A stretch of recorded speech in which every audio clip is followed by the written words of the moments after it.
त्यांना अडवण्याचा प्रयत्न झाला, त्यांना अडवण्याचा प्रयत्न झाला, लोक संतप्त होते. थोडक्यात काय होते?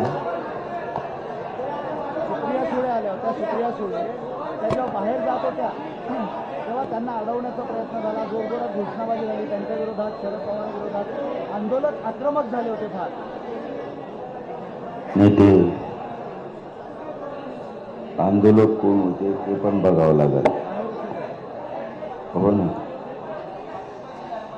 माझी मराठा समाजाच्या पोरांना सांगणं आहे की कोणताही नेता आला, तो भाजपचा येईल, तो विरोधी पक्षाचा येईल, आपल्या पोरांनी त्यांना ताण देऊ नका. आपल्या व्यासपीठावर आलेला आपला दुश्मन जरी असला तरी त्याला सन्मान द्यायचा शिका.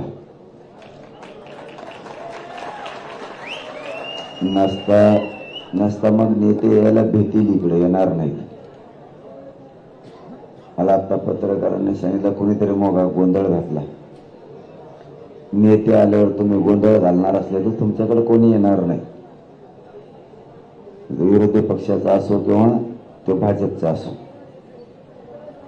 कोणी जरी आलं तरी आपल्या जोवर आपला सहन होत आहे तोवर सन्मान करा. ज्यावेळेस आपल्याला वाटणार आहे आरक्षण भेटत नाही त्या टायमाला बघू आपण काय करायचं. पण सध्या कोणत्याही विरोधी पक्षाचा, राष्ट्रवादी, काँग्रेस, भाजप, शिवसेनेचा कोणाचा आला, काही पोरानं त्याला इथून पुढे माघारी बोलू नका. त्याला सन्मानाला सन्मानाने वाटा लावा. बघा आता तुमच्यावर जबाबदारी. तो गोंधळ घालणारे कोण आहे ती बघावं लागेल आपल्याला. व्हिडिओ असूनच त्याचा सरकारने पाठवलेले आहेत का? मी मागेच सांगितलं ते सरकार दंगल करीत आहे. माझे पोर असं करत नाही, ते सरकारचेच असू शकते, तेव्हाच ते असं करते. म्हणजे त्यांना ते घडूनच आणायचे. त्यामुळं पोरं सावध राहा. कोणता नेता आला त्याला त्रास देऊ नका, थोडे सावध राहा. बाकी मी सगळं बघतो. मी यांची पाठपुराला पक्का आहे.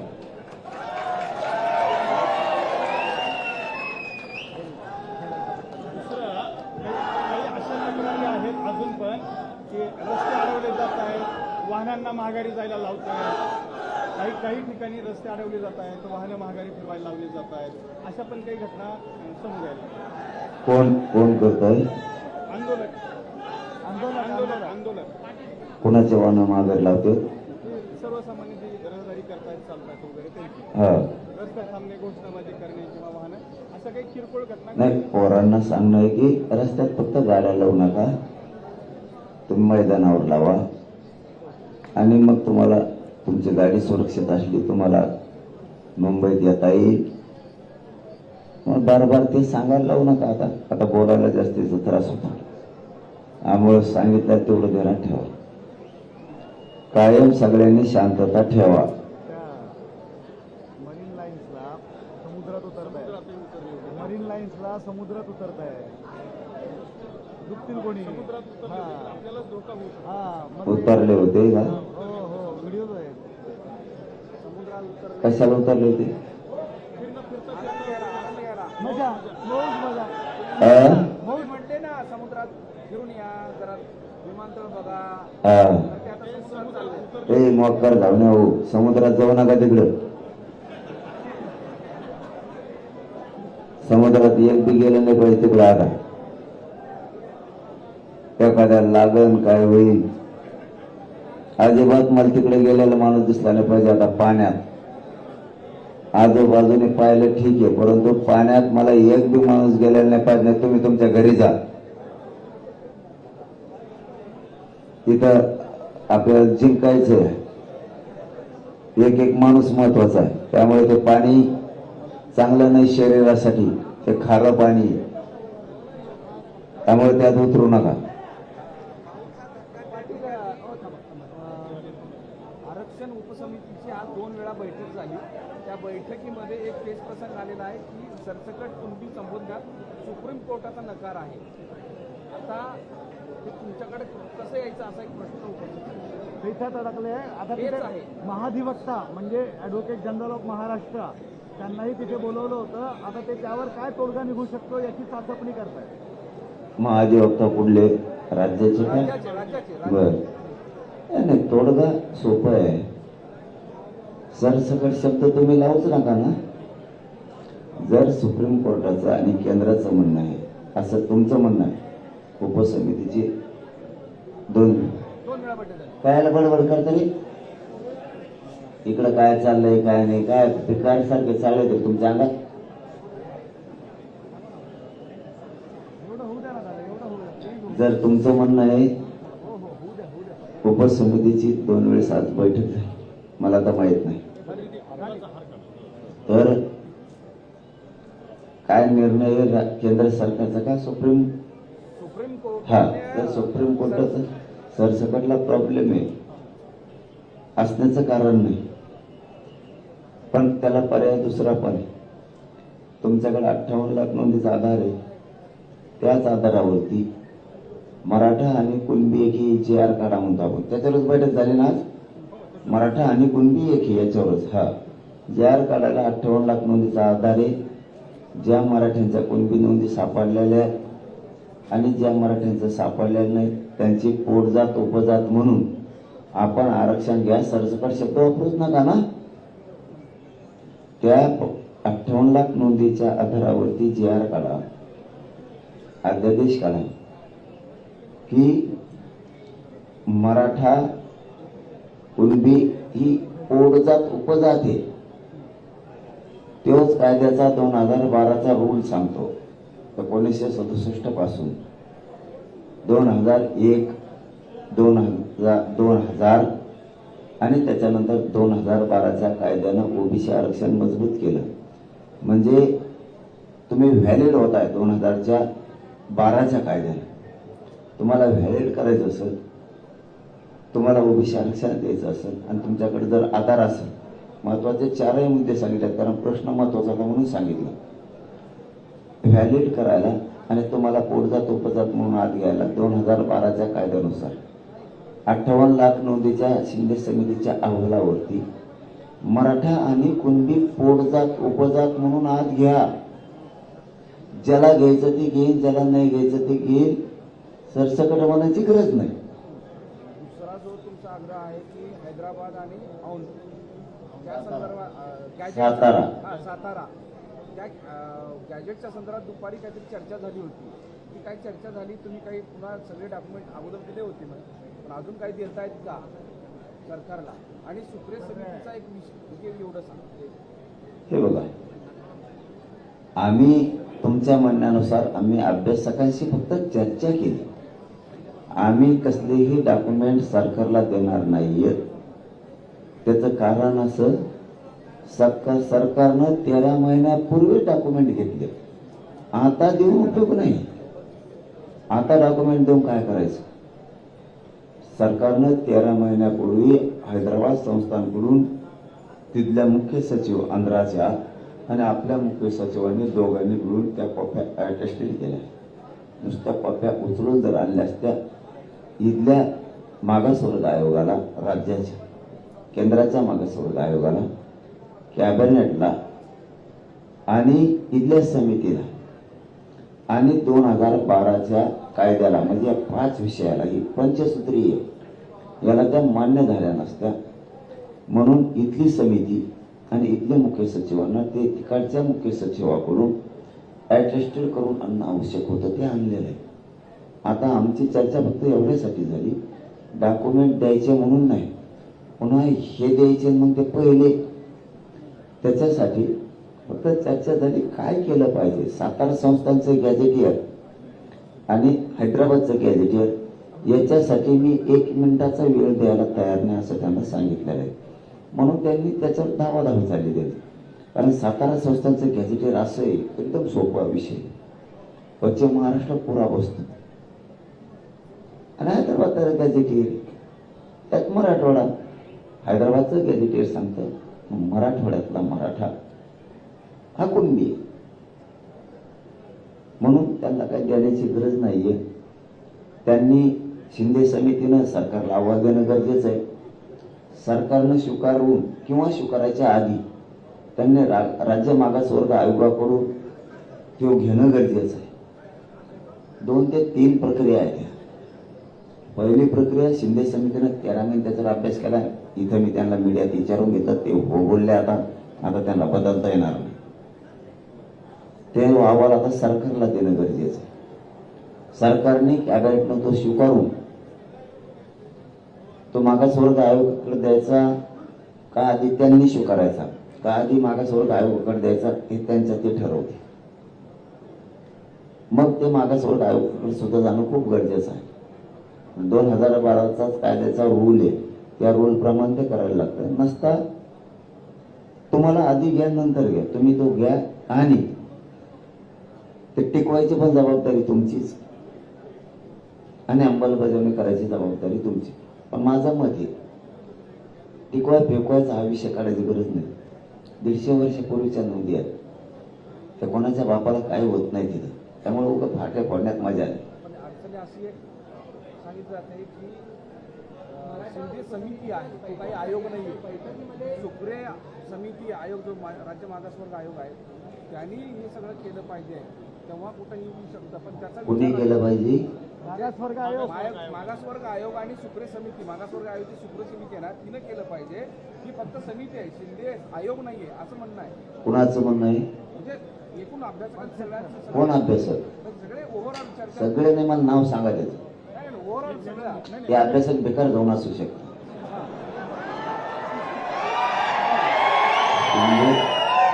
शिंदे समितीचं मी सांगतो फोडून तुम्हाला, आम्ही खेड्यातलेत पण अक्कल आहेत म्हणून तो एवढा लढतो ना. जो कोण अभ्यासकांनी तुम्हाला सांगितलं ना, त्यांनी एक नोंद बी आतापर्यंत पत्रात नाही पाडली मराठीचा. आपण 58 लाख म्हणजे 3 कोटी मराठी आरक्षणात दिलं आतापर्यंत. तो कोण हुशार समन्वयक अभ्यासक आता पण त्यांनी एक नोंद बी समाजासाठी देऊ शकला नाही. कशाला ज्ञान पाजळी तू झोप ना, आगना तिकडं घरी बसून. तुम्हाला क्लिअर सांगतो, शिंदे समितीचं काम आहे नोंदी शोधणं, प्रमाणपत्र देणं पण त्यांच्या हातात आहे, व्हॅलिड देणं पण त्यांच्या हातात आहे. पण जर संबंधित मंत्रालयानं ते अधिकार जर त्यांचे काढून घेतले तर हरकत नाही. संबंधित मंत्रालय प्रमाणपत्र पण देते आणि व्हॅलिड पण देते. पण शिंदे समितीचं सगळ्यात महत्वाचं काम आहे नोंदी शोधणं, त्याचा अहवाल तयार करणं. त्यांनी तो अहवाल तयार केला, त्याचे 3 खंड तयार केले. गप्पानारे पागल आहो, तुम्ही आयुष्यात कधी फोटो बघितलेला आहे का नाही?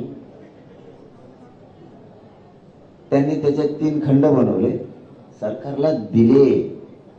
हे काम शिंदे समितीचं. एकदा जर सरकारनं अहवाल स्वीकारला, देव जरी आला तरी ते अधिकृत होते, ते कोणी रोखू शकत नाहीये. आता पुढची प्रक्रिया काय? सरकारनं तो अहवाल स्वीकारून त्याची अंमलबजावणी करणं. मग त्यांना आता मागासवर्ग आयोगाकडे द्यायचं. आधी म्हणतो आम्ही देणं तर गरजेचं आहे का, त्यांनी स्वीकारून कॅबिनेट समोर ठेवून मग मागासवर्ग आयोगाकडे देऊन अंमलबजावणी करायची. एवढे 2च प्रयोग साधे आहेत, ते 5-5 मिनिटाचे आहेत. तुम्ही एवढं सोपं करून सांगताय, मग इतक्या मोठ्या बैठका घेण्याची समितीला सरकारला काय वेळ येऊ लागलेली आहे का असं होतंय? तुम्ही एवढं सोपं करून सांगताय आणि ते सहज शक्य आहे म्हणताय. पाटील, त्या समितीमध्ये ना त्या शिंदे साहेबांनी वेळ वाढवून मागितलाय.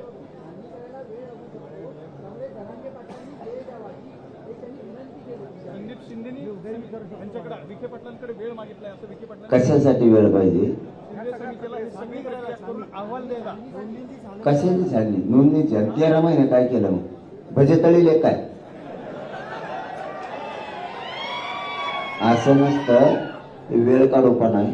आता नसतं गरीब काय तुम्ही पागल समजेल काय? आण मुंबईला न्या जमा घरी, आण मुंबईला न्या जमा घरी. बापाची पेंड आहे काय? समज नाही. आता एकदम सोपं. 13 महिने काय केलं? भंगार चाळे नाही करायचे, खरं आहे ते बोलायचं. बोल आमच्यापाशी येऊन आम्ही सांगतो तुला. आता GR काढला पाहिजे ही तुमची मागणी. GR काढून मला अंमलबजावणी पाहिजे, ते पण प्रक्रिया कायद्याच्या सगळ्या.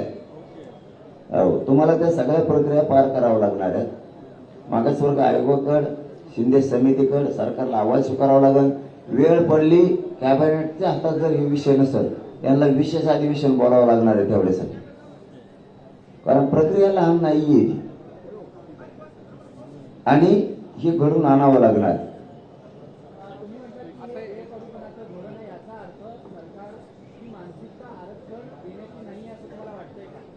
सरकारची आरक्षण देण्याची मानसिकता नाहीच आहे. तुमचा आणि माझा प्रश्न एकच आहे, म्हणून तर मुंबईत बसलोत ना. आता तुम्ही नुसते मजा बघा,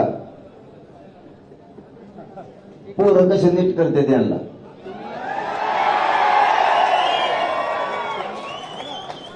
आणखी तर शनिवारी रविवारी पुढच्या आमचे पुरेच येणार आहेत. हे तरी पोट्टे येत, हे ऐकत येत. एकदा जर आमचे धोत्र आले ना, ते धोत्र कोणालाच मोजित नाही. ते कोणाला बी त्यांच्या धोत्रात घ्यायला बसेल, मंत्र्या सुद्धा धोत्रात घेतो. आपण कधी खोटं बोलत नाही आणि मी जे बोलतो ते राज्यात करतो. पुढच्या शनिवार रविवारी बघा तुम्ही, तिकडचा आमचा सगळा मेन माल यायचा राहिला. आणखी मेन माल कसे हागण लावतो यांना तुम्ही नुसती मजा बघा. पाटील, तुम्ही आता जे म्हणलात की सरसकट म्हणू नका, पण तुमची मागणी तर सरसकट आहे. थांबा, तुम्ही आता म्हणलात की सरसकट म्हणू नका, पण तुमची मागणी तर सरसकटच आहे. मग ती सरसकटची मागणी बदलली आहे का? नाही, सरसकटची मागणी बदलली नाही. तुम्ही कन्फ्युजन करू नका, सरसकटच होतंय. मराठा आणि कुणबी एक हे 58 लाख नोंदीच्या आधारावर तुम्ही GR काढा. 2004चा आधार आहे त्याला, आणि नसल बी तरी पोटजात उपजात म्हणून तत्सम जात म्हणून तुम्हाला ती आरक्षणात मराठी घेता येते. तुम्ही फक्त तेवढंच करा, ते सरसकटच होतंय. तुम्हाला काय करायचं आम्ही आमचं बघू ना.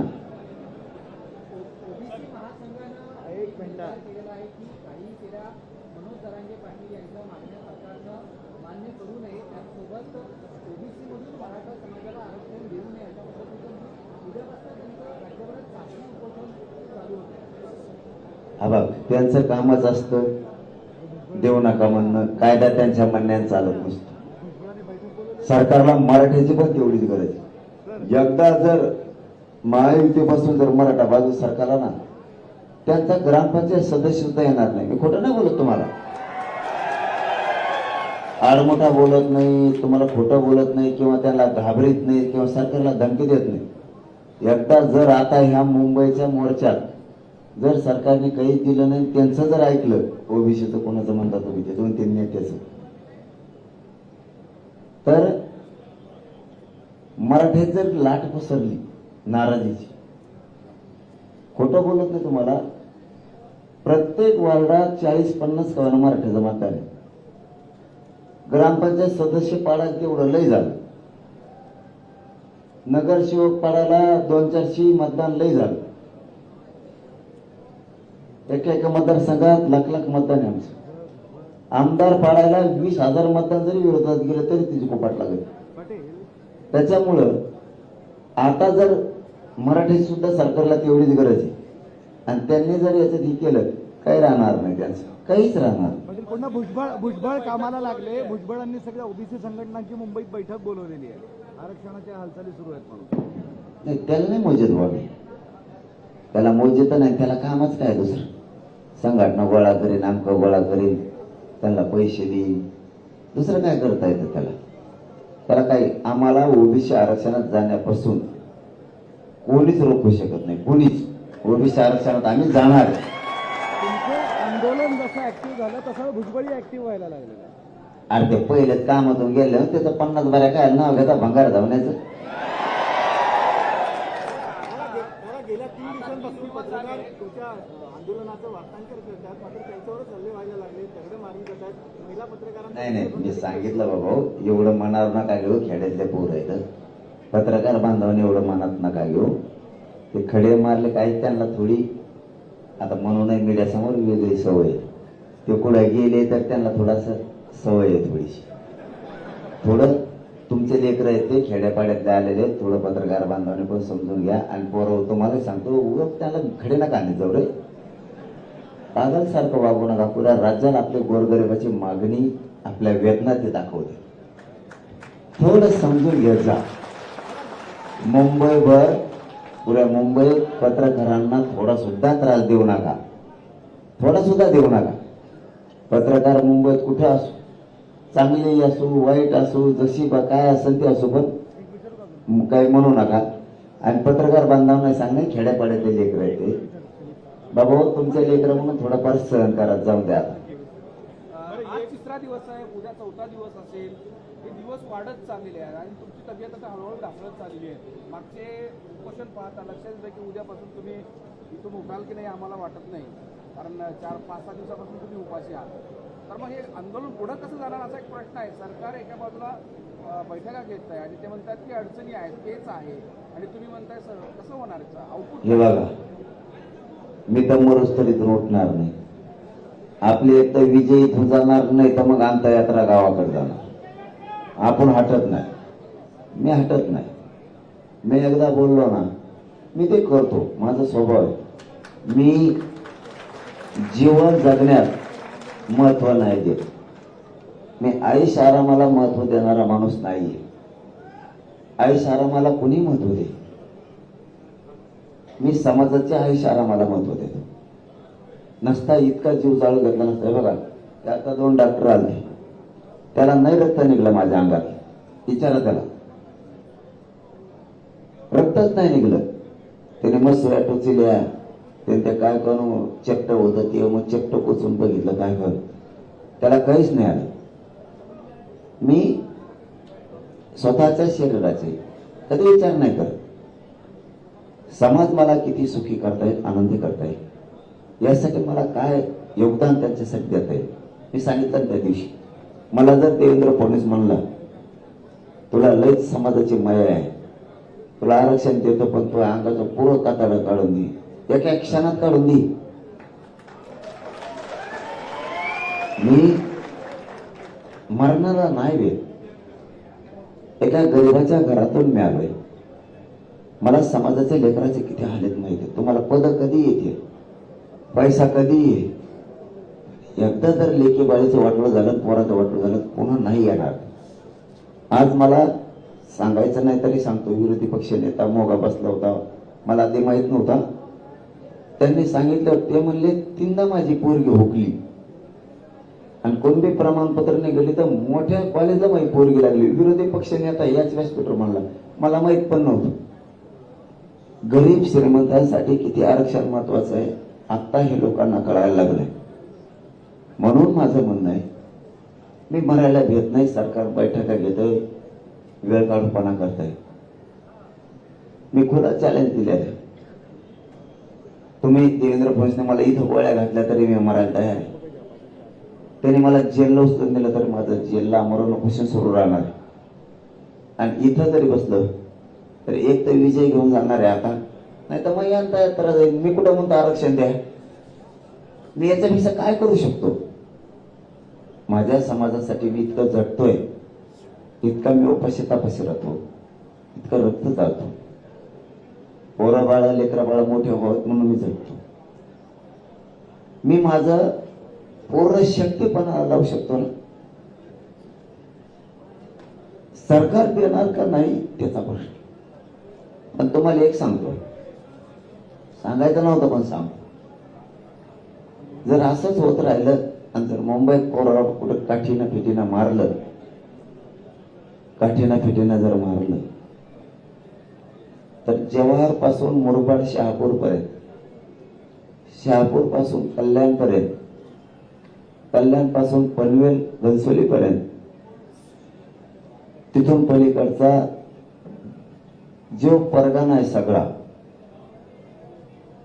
महाडपर्यंतचा पूर्ण महाराष्ट्र कधी सुरू होणार नाही.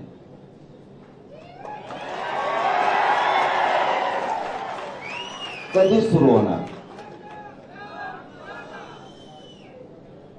तिथून पलीकडचा सगळा महाराष्ट्र हे कधी सुरू होणार?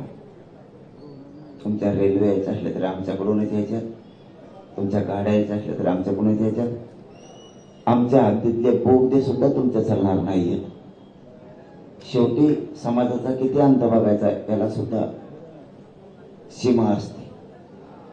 माझा समाज आज न लढत 45-40 वर्ष झालं खस्ता खातो. आमचे अभ्यासक म्हातारे झाले, आमचे लढणारे गळून गेले. लोकांनी शांततेत मोर्चे काढले, लोकांनी बैठका शांततेत सरकारसोबत घेतल्या, घटनेत समजून सांगितलं, कायद्यात समजून सांगितलं, आयोगात समजून सांगितलं. इतके शांततेने मोर्चे काढून समाजाच्या पदरात प्रत्येक वेळेस अपमानच पडला. शेवटी माझा समाज नुसता अपमान सहन करायला नाहीये, नुसता तुमचा मार खायला नाहीये.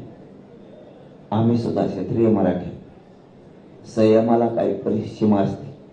किती दिवस सहन करायचं, त्याचा कोप काय होईल, त्याचा विद्रोह काय असेल याचा विचार नाही केला जात. माणसाची एकदा मनस्थिती जर ढळली, आपल्यावरती 45 वर्षापासून नुसता घाणेरडा अपमानच होतोय, घाणेरडी वागणूकच दिली जाते. त्यावेळेस मेल्यातला समाज सुद्धा क्षत्रियाचं रूप धारण करतो, लक्षात ठेवा. आणि मग त्याचं अकराळ विक्राळ रूप नाही रोखू शकत होत. मेलेला माणूस सुद्धा ज्यावेळेस त्याची अस्मिता जागी होती, ज्यावेळेस त्याचा स्वाभिमान जागा होता, त्यावेळेस तो ना लेकरा बाळाचा विचार करतो, ना समाजाचा करतो, ना पोरा बाळाचा करतो, ना कोणत्या सरकारचा करतो. तो काय होणार आहे याचा विचार नाही करत. शेवटी गोरगरिबांच्या लेकरांच्या आयुष्याचा प्रश्न, आणि त्याचं आयुष्य आणि भविष्य तुम्ही जर खुटीला बांधणार असले, शेवटी माझा समाज सुद्धा राज्यात 50% जास्त, त्याचं अस्तित्व टिकवायला तो खंबीर आहे. अशी वेळ येऊच नाही. पण देवेंद्र फडणवीस जर आणली तर त्याला माझा नाविलाज आहे. याला जबाबदार सुद्धा देवेंद्र फडणवीस असणार आहे.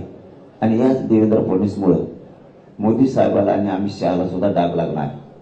त्याला आमचा नाविलाज आहे. तुम्ही मुंबई पुरतं बोलाल, पण मुंबईच्या चारही बाजूच्या भिंती आमच्या आहेत. चारही बाजूचे तुमचे येणारे प्रवाह, तुमचा आर्थिक असन, सामाजिक असन, राजकीय असन, तुमचा व्यावसायिक असेल, शेवटी आमच्याच भूभागातून तुमचा येतो, हे तुम्ही कधी विसरू नका. एकदा जर परिणाम सुरू झाले, तुम्हाला रोखणार नाही एवढं मात्र सांगून ठेवतो. ही धमकी नाही, हे महाराष्ट्राच्या हिताचं खरं सांगतोय. देवेंद्र फडणवीसमुळे महाराष्ट्र जर बिघडत चालला, अस्थिर व्हायला लागला, तर केंद्रापासून भाजपमधल्या मंत्र्यांनी सुद्धा देवेंद्र फडणवीसचा विचार करणं गरजेचं आहे. त्याच्या आडमुठ्यापणामुळं नुसतं मुंबईचं बेटच जर तुमच्यावर सांभाळायची वेळ आली, तर तुमच्या जिंदगीवर थुकावं लागणार आहे. तुम्हाला फक्त मुंबईचं बेटच सांभाळायला राहणार आहे. आजूबाजूचे सगळे नाके मराठ्यांनी व्यापलेले असणार आहेत. हे मी करून आतापर्यंत दाखवलेलं आहे. आणि मी जर मेलोच तर बेट सुद्धा नाही तुमचं. मग महाराष्ट्राचं नाही, पण बेट सुद्धा तुमचं नाही.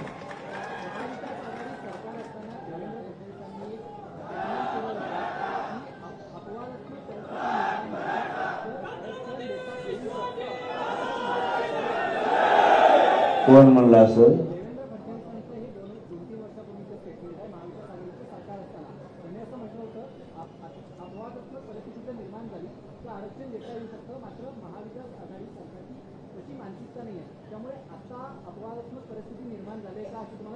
तुम्हाला मी आणखीन आठवण करून देतो. देवेंद्र फडणवीस साहेब म्हणले होते अपवादात्मक परिस्थिती निर्माण झाल्यास आरक्षण देता येतं, असं तुम्ही म्हणताय. पण त्यावेळेस त्यांचं सरकार नव्हतं ना, दुसऱ्यावर मानता येतं. निवडून यायचं असतं म्हणून. निवडून आल्यावर आता आजची परिस्थिती अशी आहे, राज्यातले मराठींची आरक्षण देण्याची परिस्थिती आहे, पुराव्यासहित. दिलं पाहिजे. सत्ता नसताना देवेंद्र फडणवीसचं अंग वेगळं आहे. तुम्ही आपल्या शेपटाचा सरड्या बघितलेला आहे का? नाही. मी काय म्हणलं हेच कळलं नाही तुम्हाला. त्याच आपल्या शेपटाचं सरड्याचं आधी शेपटाचा रंग बदलतो, नंतर नरड्याचा बदलतो आणि मग पाठीचा बदलतो. असा एक सरडे आमच्याकडे खेड्यात आणि तो हमेशा हिवरावरच राहतो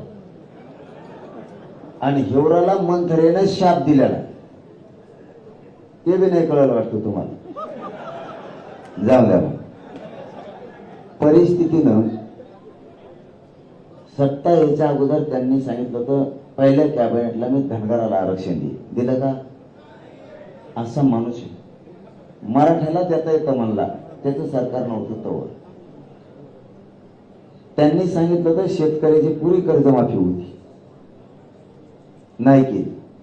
असा माणूस आहे. सगळं होईल, मी मोरस्तर मुंबई सोडित नाही. पाटील, काही पोलिसांनी आपले भव्य रुमाल घातले, टोप्या घातल्यात आणि गाड्या मागे काढून द्यायला लागले. पोलीस आले, भव्य रुमाल घातले पोलिसांनी, तो डोक्यात टोप्या घातल्यात.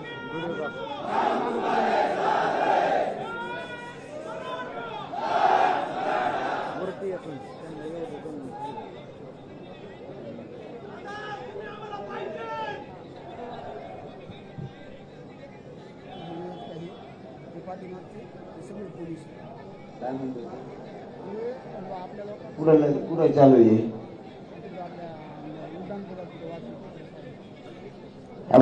या पत्रकार परिषदेच्या माध्यमातून मी देवेंद्र फडणवीस साहेबांना सांगतो, नीट ऐका. आता वातावरण थंड ठेवा. फडणवीस साहेब, आम्ही मुंबईत शांततेत आलेलो, शांतता ठेवायची. पत्रकार बांधवांना विनंती, हे त्यांच्यापर्यंत फडणवीस साहेबांकडे पोहोचा. फडणवीस साहेबाच्या 40-50 पोलिसांनी गळ्यात आमचे रुमाल स्वयंसेवकाचे बिल्ले घातले, रुमाल घातले आणि टोप्या घातल्या. रस्ते अडवते वाशीकडं, तिथं विनोद पोखरकर आहे, त्यांनी हे भांडं फोडलंय सगळं. आणि पोरांच्या गाड्या अडवून पोराला ते पोलिस म्हणते पाटलांनी सांगितलंय गाड्या घेऊन वापस जायचं. एक ध्यानात ठेवा फडणवीस साहेब, इतकी वाईट आणि नीच वेळ येईल तुमच्यावर, भगवे रुमाला पोलिसाला घालायची वेळ येईन आम्हाला कधी वाटलं नव्हतं. आणि तुम्ही मराठी पाठवून कुठं पाठीदार मुंबईच्या बाहेर. जर तुम्हाला असंच करायचं असेल तर महाराष्ट्रातले तुमचे आमदार खासदार मंत्री सुद्धा आम्हाला महाराष्ट्राच्या बाहेर पाठवावं लागतील. मग तुम्ही जर आमचे लोक मुंबईच्या बाहेर पाठवणार असले तर आम्ही आमचे पोरं गावाकडे जाणार, हे पण सांगतो. पण आमच्या तिकडे असणारे तुमचे आमदार खासदार तुम्हाला पिढ्यांना पार इकडेच सांभाळावं लागतील, हे पण ध्यानात ठेवा. आम्ही मग महाराष्ट्रात त्यांना राहून देणार नाही. हे देवेंद्र फडणवीसांनी ताबडतोब थांबवा. वाशीकडं काही ठाण्याच्या कोपऱ्यात, कल्याणकडं हे चाललेले प्रयोग तत्काळ थांबवा. कारण तुम्हाला हे पोराला तुम्ही तुमचे पोलीस रुमाल घालून सांगता, पाटलांना सांगितलं गाड्या घेऊन माघारी जा. हे तुम्ही पहिलं बंद करायला लावा तुमच्या पोलिसाला. आणि त्या पोलिसांना पहिलं सस्पेंड करा, ते कोण कोण आहेत भगवे रुमाल घातले. आणि याच्या पलीकडे तुम्ही जर ही गोष्ट थांबवलीच नाही फडणवीस साहेब, होऊन काय होईल तर आमच्या पोराला माघारी गावाकडे जावं लागेल, एवढंच होईल. पण राज्यात तुमची एवढी दशा तुमचे आमदार खासदार मंत्र्याची होईल, त्यांना लेकरा बाळा सहित आमच्या महाराष्ट्रात मग आम्ही राहून देणार नाही तुमच्या एका चुकीमुळे. ही बी शब्द आता ध्यानात ठेवा. काय होईल मग सगळ्या पोरं इथून माघारी जाते. पण पुन्हा महाराष्ट्रात तुमचा आमदार खासदार मंत्री राहू शकत नाही, हे तुम्हाला मग थोड्या दिवसात दिसल. ती वेळ येऊ देऊ नका. नितेश राणे यांनी इंडिपेंडन्सशी बोलताना असं म्हणतंय, तुम्ही जर आमच्या नेत्यांना शिव्या घातला तर आम्ही सुद्धा तुम्हाला शिव्या दिल्या, अनेक प्रकारच्या शिव्या असतात. कोण म्हणलं? मंत्री नितेश राणे. चिचुंदरी अंगावर एक बी केस नसलेली चिचुंदरी लाल दिसती, नुसती उघडती. चिचुंदरीचा आवाज केव्हा ऐकला तुम्ही? त्याचा आणि तिचा सारखाच आहे, न्याऊ करते नुसती. खलास. आणि लगेच हागती लगेच निघती. आमच्या नेत्याला जर बोलले तर आम्ही सुद्धा शिवाय देऊ. अरे बेट्या, नेता नाही येतो, जात येतो. शहाणुकुळी म्हणतो तू स्वतःला. काय आता शहाणुकुळीवर भंगार तू? नेता बाप नाही तो, समाज बाप येतो. शहाणुकुळीचा असं असतं, शहाणुकुळी ही मायबाप त्याची जनता असते. नेता बाप नसतो त्याचा शहाणुकुळीचा. तू एक काम कर, तू 96 कोळीचा 9 काढून टाका, 6 राय. मग कवर चाटेव नेत्याची रातभर चाटेव. आता मी दादाला काही बोललो का? दादा म्हणजे राणे साहेब, मग तो बोलायला पाहिजे. मी निलेश साहेबाला काही बोललो का? मग तो बोलायला पाहिजे.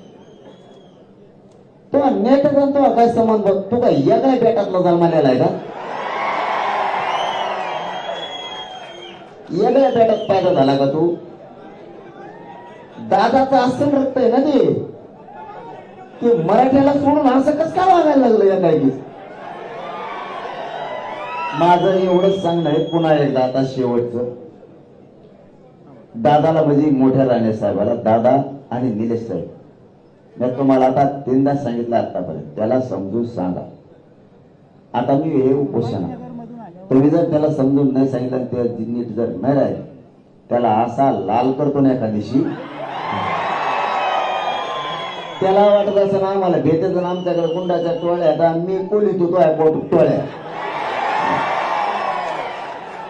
मला माहित आहे दादागिरी कुठे 100 मध्ये 3 उठली तुझी दादागिरी. आता लय झालं तर 4-2 जहाज होतं ते समुद्रात, सगळं माहिती मला तुझी कुंडली. ती बी तेव्हा होईल लवकरच. तू मला खोल घरात घुसायला नको, तुला कोणी वाजतात भेटला नसेल, पण मी असालशी नकोळे मराठ्याची अशी आवला दे तो बुडत बशी. निलेश साहेबांनी दादाने त्याला एकदा सांगाव नसता मी परिणामाचा विचार करणार नाही. आणि दादाला निलेश साहेबाला चांगला माहितीये पोट्ट काय चीज.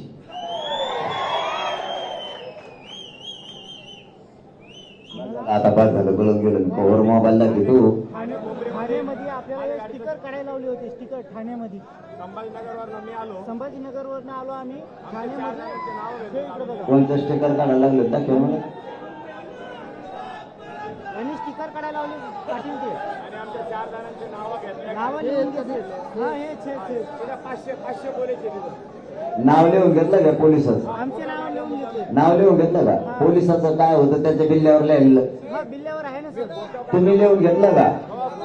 आंदोलन संपल्यावर मी लावतो चौकशी. तुम्ही टेन्शन आता कुठल्या अधिकारी घातले मेसेज माझ आलेले. त्यांनी बॅनर काढायला लावलं होतं. तुला माहित नसणार की मी माझ आलेले अधिकारी घातले आतापर्यंत. मी घालतो त्याला त्रास दिल्यावर त्याचं नाव लिहून घाल. बस झालं, धन्यवाद. आता लाईट बंद करायचं करू दे, आपला जनरेटर लावा, आपली मराठीची आवला दे. देवेंद्र फडणवीसचा वेगळा विषय. काही ठिकाणी भगवा उपळणा असेल त्याला पाणी दिलं जात नाही दुकानामध्ये आंदोलनाला. आंदोलकाने ही गोष्ट लोकमतला सांगितली, त्या संदर्भात काही म्हणा. देवेंद्र फडणवीसने किती त्रास दिला, लाईट बंद केली, भगवा उपरणा दिसल्यावर पाणी नाही दिलं, असे आदेश जरी दिले असते तरी आम्ही लढणार आहेत, आरक्षण घेणार आहेत. काय व्हायचं ते होऊ दे, पण आरक्षण घेतल्याशिवाय मुंबई सोडित नाही. धन्यवाद. बस आता बस, धन्यवाद.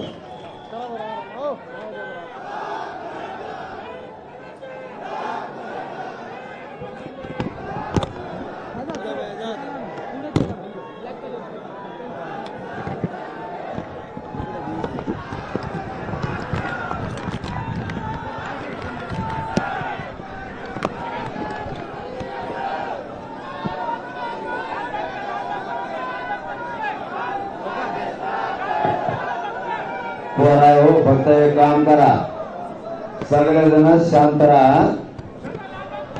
कोणी ठिकाणा करायचं नाही, किती त्रास झाला तरी शांत राहा. 7-8-10 दिवस काय होतंय काय नाही सगळं बारीक देऊन ठेवा. फक्त कोणी वाईट पाऊल उचलू नका. आपल्या जातीची मान खाली नाही झाली पाहिजे. मी सांगितलं ना तुम्हाला, तुम्ही फक्त शांत राहा. कितीही त्रास होऊ द्या म्हणलं तुम्हाला, लालबागला जाऊन देऊ नका, कुठं जाऊन देऊ नका. तुम्हाला कुठं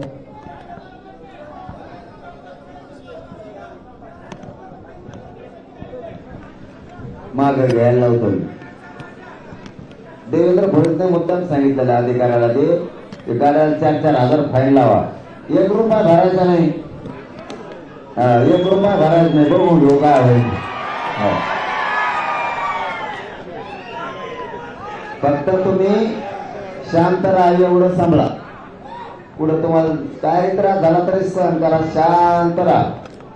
एक दिवस असा येईल की तेव्हा बळच म्हणून इकडे फिरा म्हणून म्हणून कोकणात फिरावं, काही अडचण नाही. तेव्हा सध्या आपला अंत बघतोय आपण. फक्त शांत राहा.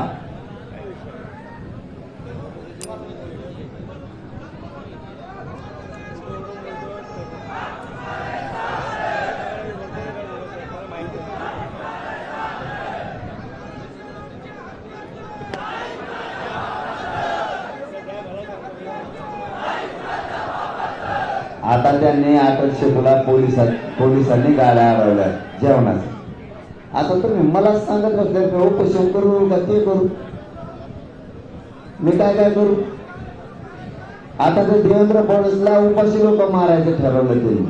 मरू मग उपाशी, काय त्याला एवढं. आपण मरू उपाशी.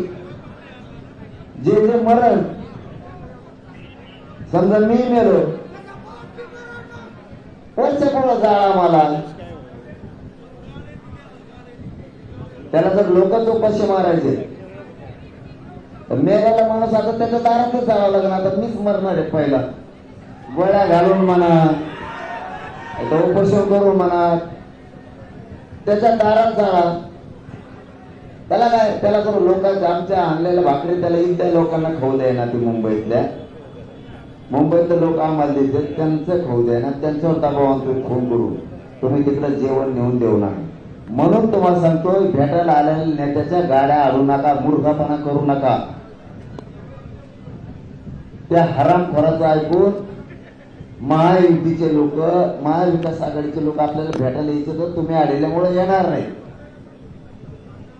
ते विचित्र माणूस, त्याच्यामुळे तुम्ही कोणत्या नेत्याला आडू नका. शहाणे व्हा. आडीनाराला तगडे धरूवाला. तू कोणाच्या पोटचा आहे नेमका सांग मला. भाजपच्या पोटचा आहे का मराठ्याच्या पोटचा आहे.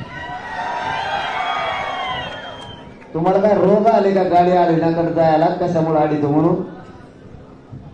तुला काय ताण आहे, तो काय टिचन दिलं त्यांना. कोणी नेत्याला अडवायला गेला ना, त्याला धरून ओढून आणा, त्याला फक्त माया पुढे आणा. तुम्ही काय कामाचे मग ते गाडी आली म्हणजे. आपण एवढे मोठे असून ते 2-3 जण भारी भरायला लागले. देवेंद्र फडणवीसने पाठवले. त्याला तेच वाटतंय आपल्या लोकांनी गाड्या नेत्याच्या आडावं, मग नेते यांच्याकडे जाऊ नये. आणि तुम्ही तेच काम करायला काय डोकं वापरणार आहोत तुम्ही. त्याला आम्ही 500 किलोमीटर. आपल्याकडं भाजपचा, राष्ट्रवादी काँग्रेस, शिवसेनेचा नेता येऊ नये, ते स्वप्न बघतोय. आणि त्याचं स्वप्न तुम्ही पूर्ण करायला लागले. लोकांना आलेलं की लोक इकडे येणार नाही. झालं त्याचं स्वप्न साकार. तो आपल्याला जेवण देणाऱ्याला फोन करून सांगतो, तुम्ही काय जेवण देता. त्यांनी लालबागच्या राजाचं जेवण बंद केलं आपल्या लोकांचं. आता गाड्या अडवायला त्याला वाटतं मराठीचे लोक कदरून माघारी गेले पाहिजे. त्याला माहित नाही आम्ही 2-2 महिन्याच्या तयारीने आलो होतो.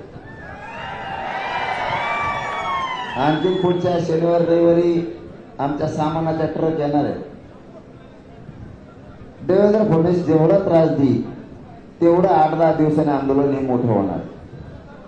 ते जितका त्रास देईल तितकं वाईट भोगावं लागणार आहे त्यांच्या आमदार खासदार मंत्र्याला, तितकं वाईट. जितकं आम्ही 8-10 दिवस मुंबईत भोगू त्याच्यापेक्षा 100 पट जास्त त्याच्या नेत्याला महाराष्ट्रात भोगावं लागणार आहे. ध्यानात ठेवा म्हणा तू. त्या टायमाला तो मराठ्यापुढे वाकला बी तरी आम्ही सोडणार नाही तो नेते. शांत राहा सगळे.